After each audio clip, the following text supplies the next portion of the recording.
Yesterday we read chapters 7 and 8. Today we're going to read chapters 9 and 10. So, of course, I'm going to ask you to go ahead and grab your Fudgemania book. All right, you got your Fudgemania book in front of you? All right, let's get started. You should be on page 68. So go ahead and flip to page 68. Chapter 9, Dizzy from Izzy. I hung out at the beach almost all day on Friday, hoping to catch a glimpse of Big Apple. I guess Mrs. A finally noticed because she came out on the porch and said, "If you're looking for Fudge, he's down at the tide pool with Mitzi and Sheila." "I'm not looking for him," I explained. I just wanted to ask Big a question about the game. As soon as I said Big, I wondered if I should have called him Mr. Apple instead. But Mrs. A acted as if it was okay. She said, "Big's on a fishing trip. He'll be back in a few days." "A few days? What about the game on Sunday?" I asked. "There's no game this Sunday," Mrs. A said. "It's the annual antique show. They set it up on the high school field." "Antique show?" "Yes," Mrs. A said, "and Big gets so upset about the game being canceled, he has to leave town.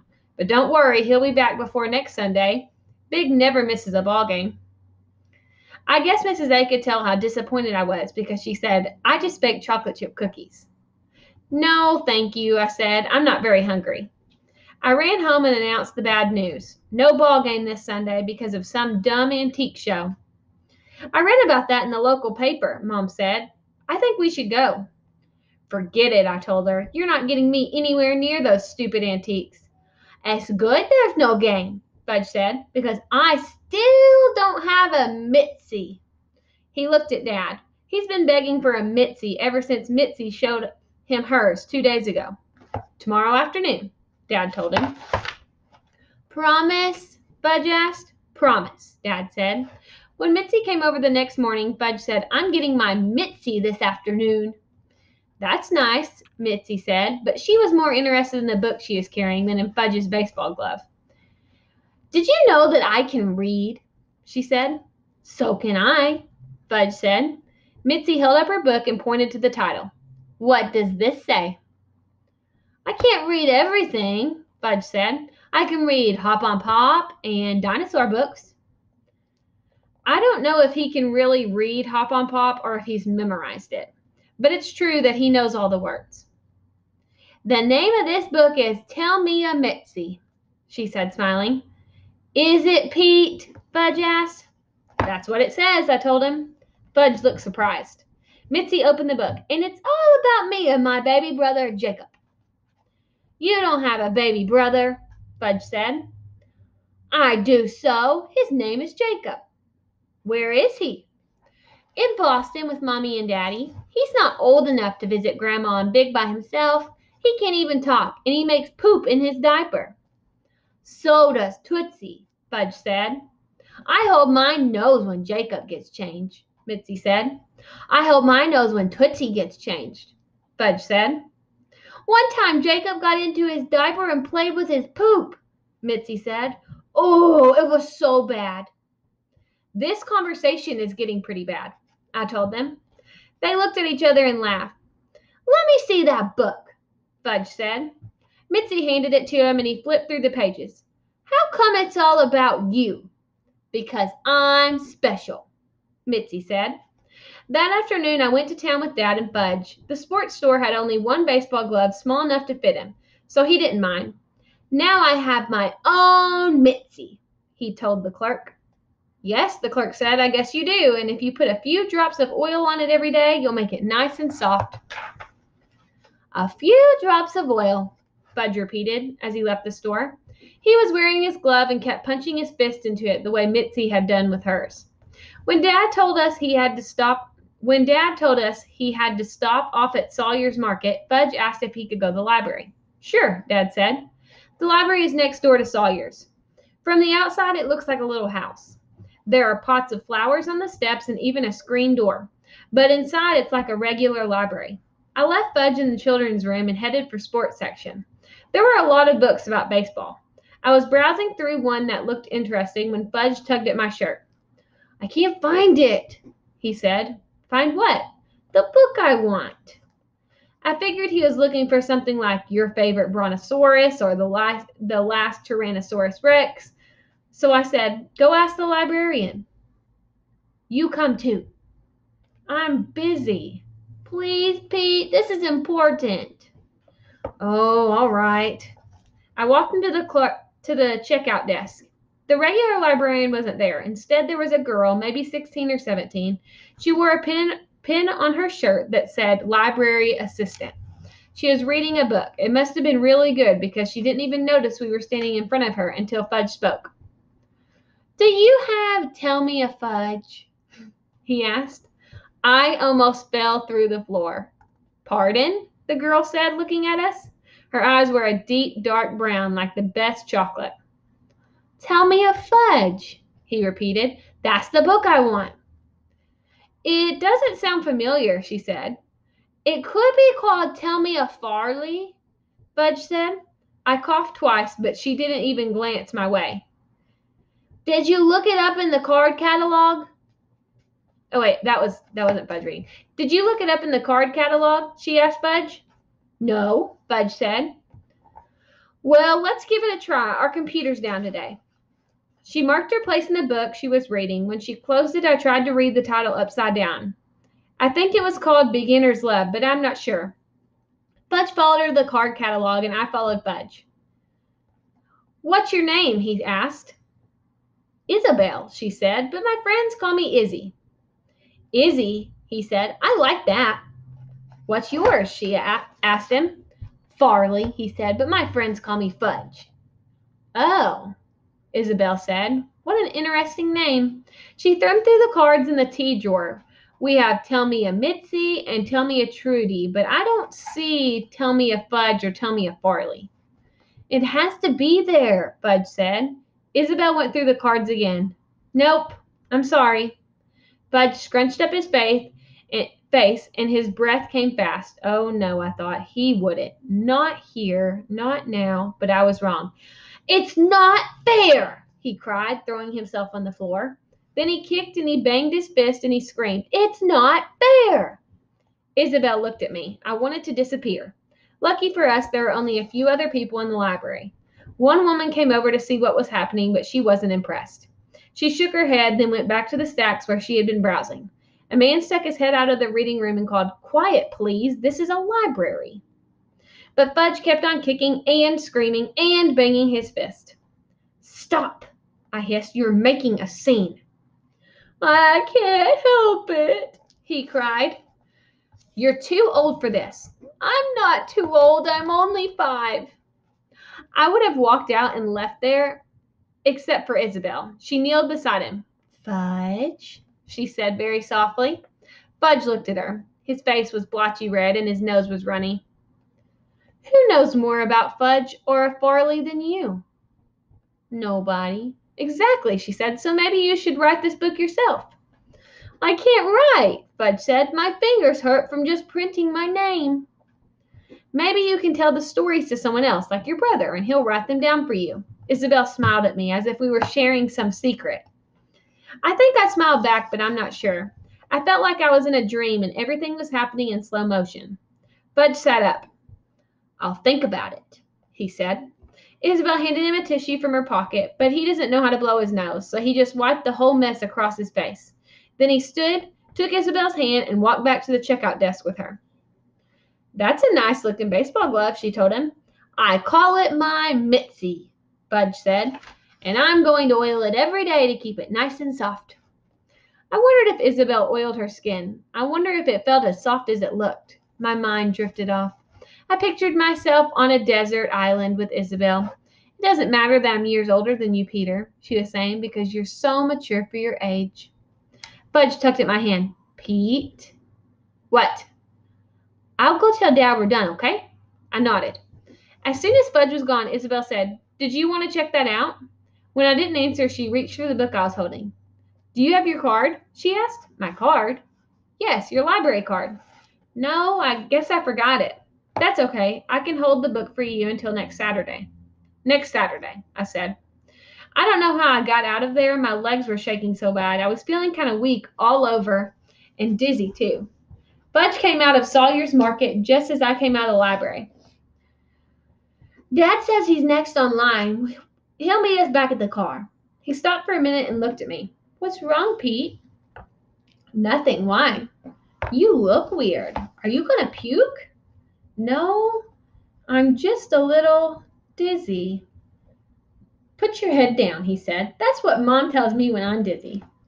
I'm not that kind of dizzy, I said. Oh, it's more like I'm floating. I started to sing, Who Can Explain It? Who Can Tell You Why? That night when I got into bed, I stared into my Criskin's crystal and repeated Isabel's name over and over. I didn't care that her friends called her Izzy. To me, she'll always be Isabel, a beautiful name, a name that really fits her. If I were the amazing Krinsky, I'd be able to plan all my dreams. I'd probably be able to transfer thoughts from my head into Isabel's and make her dreams about me. I closed my eyes and concentrated. Isabel. Isabel. But then Fudge came racing into the room. He took a flying leap and landed on my bed. I hid my Krinsky's crystal under my pillow where he couldn't get his hands on it.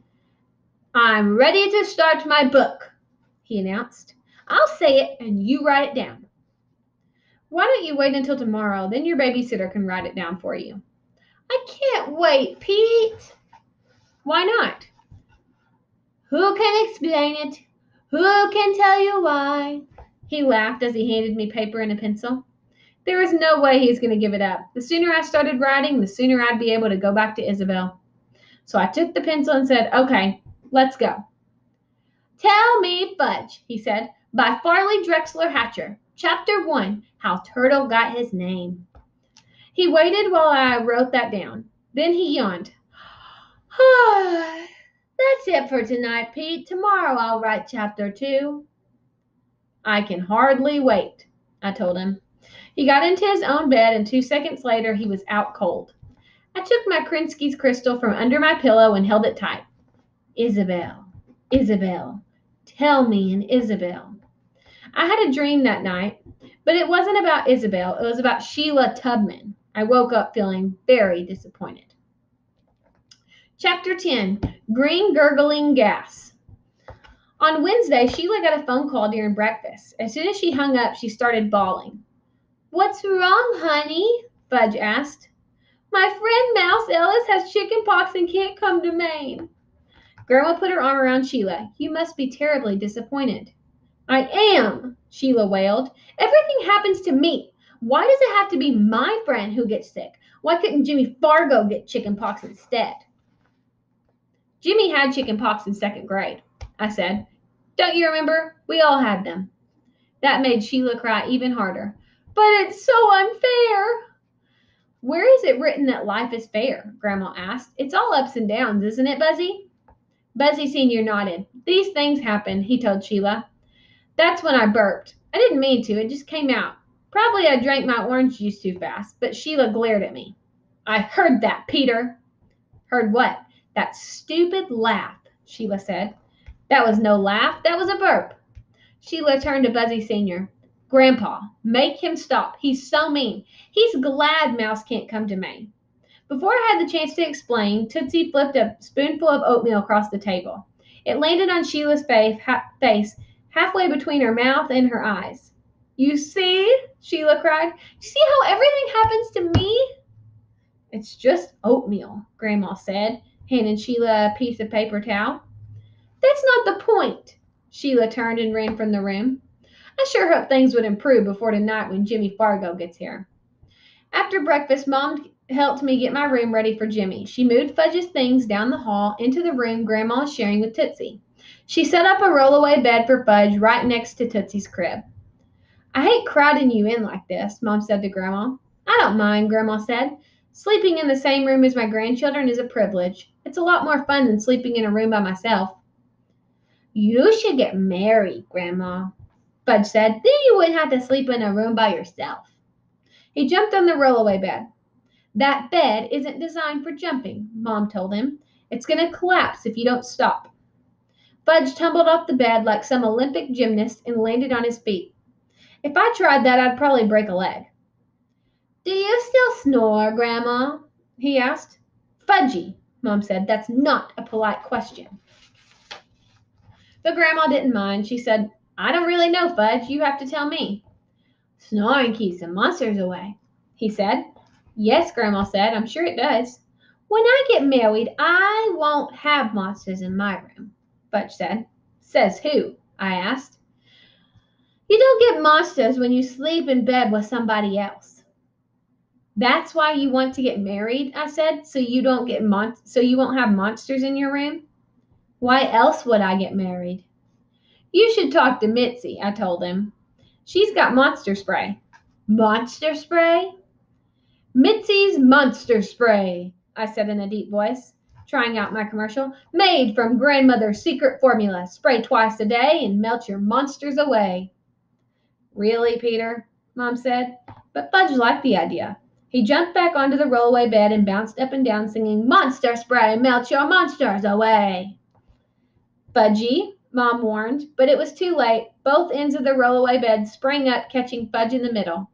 I imagine the headline in tonight's paper, 5-year-old flattened by rollaway bed. Get me out of here, Fudge yelled. Okay. Mom and Grandma held the bed apart and I pulled him out. Stupid bed, Fudge cried, kicking it. If you do that to me again, I'm going to chop you into little pieces. Let's not blame the bed, Mom said. Later, when we were out in the backyard, Fudge told Buzzy Sr. what had happened. Those beds can be very tricky, Buzzy Sr. said. Fudge nodded. Then out of nowhere, he said, Do you snore, Buzzy? I used to snore, Buzzy Sr. said, as if Fudge's question was perfectly natural. But since I sleep alone now, I don't really know. How come you sleep alone? Because my wife died. Fudge got this serious look on his face. You could tell he was thinking hard, but after a minute, his face lit up and said, You should sleep with Grandma. Fudge, Mom said. Well, they're best friends, Fudge told her, like Pete and Jimmy's going to sleep in Pete's room, right? Buzzy Sr. and Grandma looked at each other and laughed. That afternoon, the sky turned gray and it started to drizzle. The Tubmans decided to drive to Bar Harbor. That's the town where all the tourists go. It's got hundreds of little shops selling t-shirts with sayings about Maine, like cool as a moose in Bar Harbor. Ooh, that's a simile. Or Maine, 50 miles from nowhere. Count me out, Libby said. I've got to be at work by 3. Count me out, too, Sheila said. The Hatchers depend on me to babysit Fudge. But Mom convinced Sheila she deserved an afternoon off. If you ask me, everyone was feeling sorry for the Cootie Queen just because Mouse got sick and couldn't come to Maine. Everyone but me, that is. Still, I felt relieved when the Tubmans left. I hope they go out for pizza and catch a late movie, I thought. I hope they liked the action in Bar Harbor so much they decided to stay for a week. They still weren't back when Mr. Fargo called from the house, asking Mom for directions to the house. That was a good sign because by then it was after 6. I waited on the porch. When I saw Mr. Fargo's truck, I ran down to the road. His truck was really old with rust spots around the fenders. It's painted the color of bile. But not that I've ever seen bile, but last year in school we learned about this digestive system and that's the way I imagined it, a sick greenish brown color. Turtle barked. It's Jimmy, I told him as I waved Mr. Fargo into our driveway. At first, Jimmy couldn't get out of the truck. The door on his side wouldn't budge. He kicked it a couple times, then banged it with his shoulder. Finally, it creaked open. By then, we were laughing. Turtle jumped up and tried to lick Jimmy's face. Good boy. Nice doggy, Jimmy said, patting him. Turtle knows a friend when he sees one, I said. Jimmy gave me a bear hug and we slapped hands. It was great to see him, but that didn't stop me from checking over my shoulder. I hoped the Tubmans wouldn't show up now. Jimmy also took a look around. You were right, he said. You can't even see Sheila's house from here. I guess it's through those woods over there. Well, see, I began, but then Mom opened the front door and called to us. Inside, Dad had a fire going in the big stone fireplace. Fudge was stretched out on the floor with his Crayolas illustrating chapter 1 of his book. Tootsie was scooting around on her toddle bike, and Grandma was reading. She put down her book to greet Mr. Fargo. Jimmy headed straight for Uncle Feather's cage. Bonjour, stupid, he said. Bonjour, stupid, Uncle Feather answered. Jimmy laughed. Good old Uncle Feather. Good old Uncle Feather. Please, Jimmy, Mom said, don't encourage him. Once you get him going, it's hard to turn him off. Turn him off! Turn him off! You see what I mean? Mom asked. See what I mean? See what I mean? I motioned for Jimmy to sneak away from Uncle Feather's cage. Jimmy got down on all fours and crawled across the living room out of Uncle Feather's sight. As he did, Tootsie held her arms out to Mr. Fargo. Up! She said, up! Mr. Fargo lifted her high above his head and shook her. Tootsie loved it. She had this thing for bearded men. She'll raise her arms and say, up, to any guy with a beard. Mom says it's because Dad used to have one, but I'm not so sure. We're going to have to teach her to be more careful. I can just see her walking down Broadway in a few years, holding out her arms to every bearded weirdo on the streets. Mom took Tootsie from Mr. Fargo. Thanks for driving Jimmy all this way, Frank, she said. I know what a long trip it is. Used to come here in the old days, Mr. Fargo said, with my ex-wife. You remember my ex-wife, don't you? Uh-oh, I thought. I hope he's not going to start in on Mrs. Fargo, because Jimmy really hates when he does.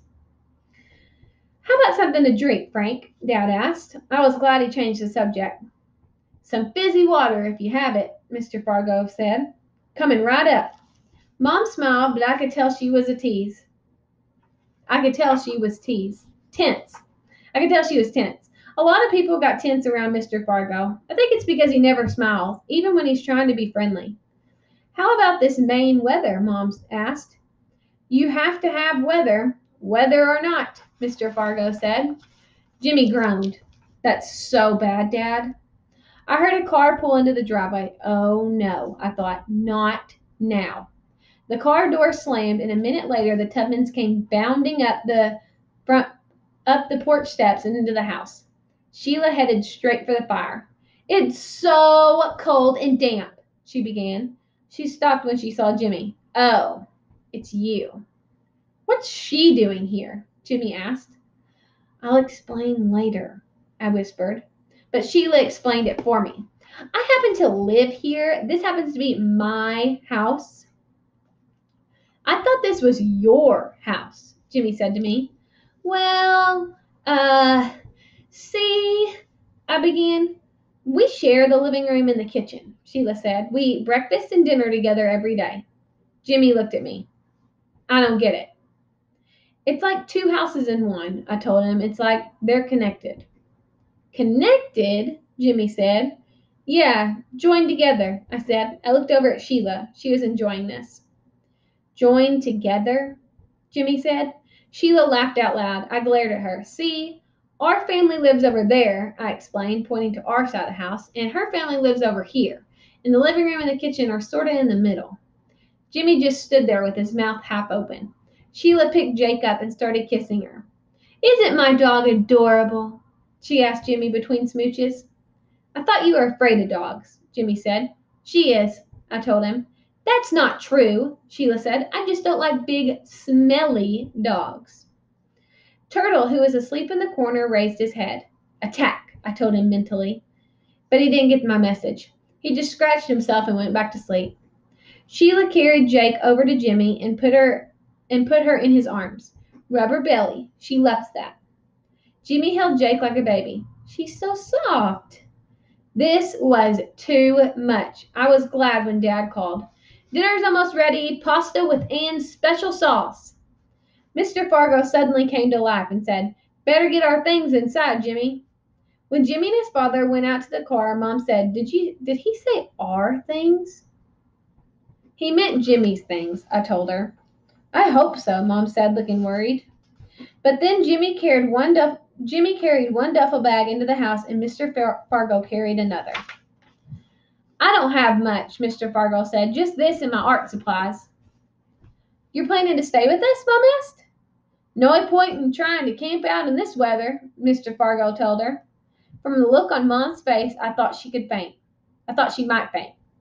There was a long, awkward silence. Finally, Dad said, You can have the sofa in here, Frank. It's the only available space left. Unless Grandma sleeps with Buzzy Sr., Fudge said. Then I can sleep in Grandma's bed and Mr. Fargo can have the rollaway. Everyone looked at Fudge, including Mr. Fargo. Don't go to any trouble, he said. This sofa looks mighty good to me. Later, when Jimmy and I were in the bathroom getting ready for bed, he said, I'm really embarrassed about my father. Anybody can see you've already got too many people in this house. It's no big deal. I handed him a clean towel. Yeah, right. That's how come your mother almost fainted. Only because we're out of beds, I said. You think my father cares about beds? He likes to sleep on the floor. It's okay, forget it. Jimmy spit out toothpaste. You know he's weird. He doesn't mean to be, but he is. He's not that weird. I flushed the toilet, which reminded me of my poisonous gas story. Look, I said, I'm embarrassed too. I should have told you about sharing a house with the Tubmans. But I didn't find out until we got up here, and then, well, I was afraid if I told you, you wouldn't come. I probably wouldn't have, Jimmy said, but now that I'm here, it doesn't seem that bad. I was glad I wouldn't have to lie to Jimmy after all. And telling him the truth wasn't as hard as I thought it would be. Still, I couldn't help wondering how he would have reacted to my story. I decided to find out. As soon as we were in bed, I said, Did you hear about the poisonous gas? What poisonous gas? The poisonous gas in the toilets? What toilets? Some guy up here, he had poisonous gas in all his toilets. What do you mean, poisonous gas? Jimmy faced me and propped himself up on his elbow. It was this green, steamy, gurgly stuff that bubbled up every time he flushed. Green, steamy, gurgly stuff? Jimmy started to laugh. It's not funny, I said. It's an environmental disaster. An environmental disaster? Jimmy said. Where'd you read that? In the National Enquirer? You don't think it's possible? Yeah, I think it's possible if the guy ate something that didn't agree with him. Jimmy broke out laughing. Ha ha, I said as I reached over and turned out the light. Ha ha, a voice repeated, and it wasn't Jimmy. I jumped out of bed and opened the door. Budge was sitting on the floor right outside my room. What are you doing here? I asked. I don't know. Didn't anybody ever tell you you're not supposed to listen to private conversations? No. I picked him up and turned him upside down. I held him that way until his face turned purple. Put me down, Pete! Not until you promise never to do that again. Okay, I promise. I didn't believe him for a second, but I put him down anyway. Now go to bed. I can't. Why not? I'm afraid of the rollaway. The rollaway can't hurt you. Yes, it can. It mashed me. So I'll sleep in here with you and Jimmy. No, you won't. I carried him down the hall and dropped him on the rollaway bed. Grandma and Tootsie were already asleep. Budge listened to Grandma, who was snoring softly. No monsters tonight, he whispered, pointing in her direction. Right, I whispered back. Now, go to sleep. Tuck me in, he said. I tucked him in. Now kiss me good night. I was about to drop a light on his forehead when he reached up, grabbed me around the neck, and pulled me down. Then he planted a big, wet smackaroo right in the middle of my face. Sweet dreams, Pete. And that is the end of chapter 10.